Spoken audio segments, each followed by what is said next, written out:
А если вы думаете, перевариваете, нужно или не нужно в кастрюлю, а если вы думаете, вот эти знания вам не нужны и в жизни не пригодятся, тогда в корзину положите, хорошо? Ой, молодец, это редкая книга грузинской писательницы Лелы Бестолковой, да? Мастер разбора эпизодов, кто у нас разбирает эпизод? При рождении косточки маленькие кульки, а потом они...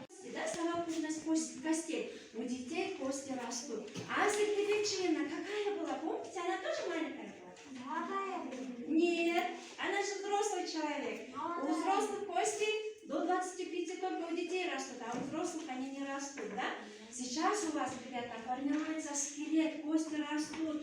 Поэтому, ребята, вы должны заботиться о своих костях. Вы должны хорошо питаться, правильно питаться, заниматься физкультурой.